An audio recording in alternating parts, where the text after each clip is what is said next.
Hello, I'm Sheriff Ron Abernathy with Tuscaloosa County Sheriff's Office, and we need your help locating some of Tuscaloosa County's most wanted.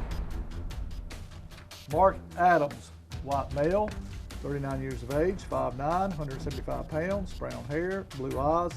Last known to be living in the area of 16,000 Groundhog Road, Azure, Alabama. Wanted for theft of property, second degree. Lisa Daly, white female, 37 years of age, 5'11", 160 pounds, blonde hair, green eyes. Last known to be living in the area of 4,000 Creekwood Drive, Cottondale. Wanted for unlawful manufacturing of a controlled substance.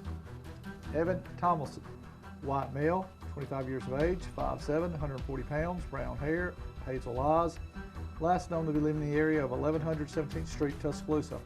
Wanted for unlawful distribution of a controlled substance. If you have any information on these or others wanted by the Tuscaloosa County Sheriff's Office, please contact us at 464-8672 or on our website at tcsoal.org. Like us on Facebook or follow us on Twitter. Working together, we continue to make Tuscaloosa County a safer place to live. Thank you.